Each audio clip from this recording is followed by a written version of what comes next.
friends, welcome to my channel. So in this video we will discuss about a problem which is related to string.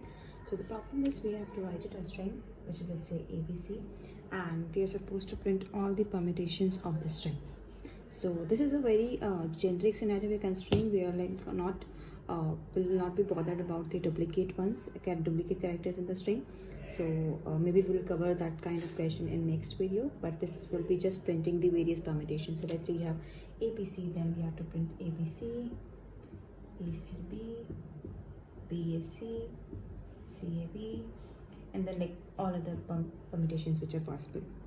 So similarly in this as well, we'll work on one example and we'll go through the code as well, so which I have already written on the right side. So let's get started. So before just going there, going into the question, I will just this is the function which we will call, so perm, and this is the string which is provided to you. Okay, so this I've just written the function, not the entire code. So what are permutations basically? Just in one liner I will give on that. Permutation is, let's say you have this string and the characters are provided like this, A, B, C in this sequence. So whatever all the combinations of this string are possible, those are basically permutations, including only these, restricting to these characters. It's A, B, C, and all the where like A appears at first, second and third position, then say here like this, and then B, right? So these are all your permutations, like A appear here, then fill all these blank, B appear here, then fill all this, then C appear like this and fill all. So these are basically the permutation, and like we have a mathematical representation, like for any number of objects. Here it's characters, let's say they are n characters, 1 2 3. So the number of permutations which are possible are n factorial. So let's say if this is 3, n is 3, so it will be 3 factorial, and 3 factorial is 3 into 2 into 1, which is 6. So there are total 6 permutations possible for this string. Okay, so again, like we are not considering the duplicate scenario, but then we will have like calculated differently. So let's get started for this question. So this here we are using kind of very generic, I would say, brute force approach for this solution. What we are doing is we are taking the string as an input parameter here. So this string which you are putting it still, and this one another which is a blank. This is not a string, this is not a space kind of, this is just this string which you are inputting, and this is your result string. So whenever this string finishes, like you have covered all the characters from this string, because as we said, right, permutation is only including these characters. These are 3 characters. You will keep on using one by one character from here and keep on adding here. So you can say, okay, take one, put here, take one, put here. So it was ABC, then it was blank, then it left AB, C came here, then it left A, it become BC, then A is gone, then it become A, B and C, and this is blank. So the moment it becomes blank, the length becomes 0, just print it. Now the only concern I think we have here is like we have to supposed to print it, not store anywhere. So we are just printing. So this is your last condition where your function will stop working. So perm's function, you have the input string, this is your result. When the length becomes 0, like you have used all the characters from here, then you will just print this string. You're printing. Else, this is our main function where we are supposed to work on, and we will run an example on this. So what it's doing, it's a for loop starting from the first character to the length of the string. So this is our string, we have ABC. So what is happening in this for loop? Let's see. So it says I equals to 0. At I equals to 0, we have our character A, which is A, right? It says string dot substring 0 to I. So in one line I will say what, as I said here as well, right, what we are trying to do.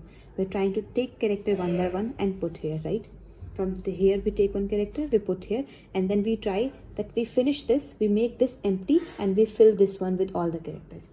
So what we are trying to do, let's see here, 0 to I is 0, it becomes 0 to 0 plus I plus 1. This is 1 to, we have not like the end of the step. So 1 comma length is 3, 1 comma 3. So it's 0 to 0, it will return you nothing, right? So this is kind of blank. Adding, substring this 1 2 3, 0 1 2, it means B and C, right?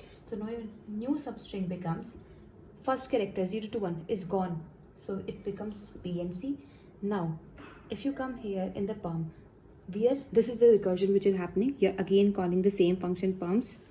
It's perms, not perm.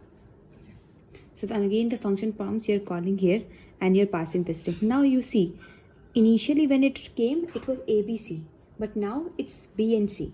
This is the new string, and one character is gone. Initially the length was 3, now the length is 2, right? Now the character is gone here. Now it's B and C which is coming here, and the next one, what is this one? RES, which was initially blank. This was empty initially. Now this, you are appending the first character from the string. String is your original string ABC. What character? The one which you left here, the I one. So if you see this one, right, how this is done, 0 to I and I plus 1, you know, right, substring leaves your last character. It does whatever last number you add here, that is not added to your string. So you're doing I here, its I index is being left from the string, and then I plus 1. So if your string is this and this is the I index, so you take this part and then you start from this one like this. So this character always you leave. Why you leave? Because you take this part, this is left, and this always goes to your result, which is here. So like this only. So here it comes B and C, and initially your result was empty. Now your result becomes blank. Addition. Which character is left? A. So now if you go to recursion, initially it was like this. Now you go to recursion, it becomes like this. Okay. Now if we will go to we will go into the you can keep on doing the how the recursion will work. It's B and C and A. Now if you will go it inside, this is your first recursion. In second one, again this string will be looped on, right? This index. So it will again become C. This is your result string. It will get append here, A and B, right? Then again, this will become blank. This will become A, B, and C, right? When you are putting, and then the last one, when it will go again in this function, this is empty. It will print A, B, and C, and it will return back to here, right? So here I have drawn how this is happening in the recursion, like when you're passing this string, how this function is behaving and how it's printing all the characters. So again, just let's say again I just gave one example to see how it was going. Now this is the entire you can say the recursive stack, how it looks like, right, for the function. So ABC was there. It was working for index 1, then till the length, index 1, 2, and 3 for the first function, not just go like this. We're just looking at on a high level how it looks. It first takes A because 0 to I, so it's 0, 0, right? Then the function gets executed. You come here. Now I becomes 1, 0 to 1. So it splits 0 to 1, and then your 2 to 3, right? Then B is left, B is there, and the string becomes AC. Because if you remove B, it becomes A and C.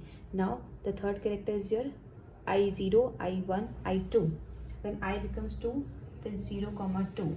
These two becomes AB, and C is left. So C is left, and the remainder strings. So if you see, you are concatenating here, right? So if you remove any character, you append them. So it's kind of removing this, this, and this. So you get one A, then second B, then third is your C, and these are your remaining strings. Now again the same thing happens. Now this is your result, and this is your string. Now again the same operations happens on this, on B and C. Now firstly it takes first character, it becomes AB. It takes second character, it's become AC. Similarly here, A and C, it takes first character, second character, first character, C. And now in the final step, it will become A, B, and C, and then after that your string will become null. So it will print this here, it will print this here, it will print this, and likewise it will keep on going. And all these things, as we saw, right, it's n factorial for any number of if you want to get all the permutations of n objects, it's n factorial. For n characters, it's n factorial again, the number of permutations possible. It will become CAB, it will become CBA. Okay, so this is how the function works. So you don't have anything at the end. When it reaches the last character, it automatically returns back from the function. So this is will be printed. Now and this was the I already mentioned, like this is the main function call. You can call this from your main function or wherever you're calling for printing all these strings. Okay, so let's talk about the time complexity of this code for this problem. So if you see here, like we already talked about having n factorial permutations.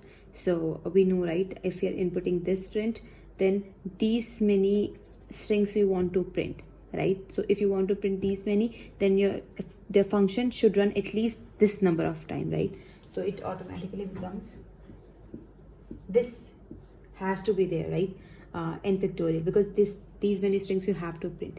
Now comes to your next question. So these many strings you have to print, but along with that you see this for loop running, right? So this is the condition which will print your, if this is if and else, right? So if 9 factorial times it will get, but for building this up, right, you're running a for loop every time you want to print one string, you want to build one string, because these are 3 characters, you want to any such combination, you want to make say 6 combinations, you have to traverse this entire string, right? So every time this O of n operation is happening, so that's why it will be n. So if you're getting my point, I will explain again. You have to print these many strings, but it's not like it's this you already have, you're building this up. At every time you're sending these, right, you're just building this string up, and this is happening in a for loop of n times. So it's n into n factorial. Now the one point which I have is this operation. If I have talked about Java, like Java 7, right, substring is an operation which happens in O of n, like, and before that I think it was in O of 1 it was also possible, but in Java 7 it happens in O of n time. So if you consider substring, there are other possible ways as well, right? Apart from the entire logic, how you build these 2 strings up and pass in your function, there are different logic. Some people use the swapping mechanism, they swap the characters and they do that. So depending on that, which way you use for building these strings up apart from this recursion, this next step depends on that. So here I have used substring. So substring is an O of n operation, so there is an O of n inside this for loop, so it becomes n square into n factorial. But again, as I said, right, it depends how you build this string up. I'm using Java, or you can say Java 7, 8, substring is O of n, this is n square n factorial. But if you use something else, it might possible that you have n into n factorial. So this is very specific to what I have just mentioned, right? And yep, that's it for the video. Thanks. If there's something, just please let me know in the comments. If something is wrong, I would be really happy to fix that. And please like the video if you think it's worth it. Thank you so much.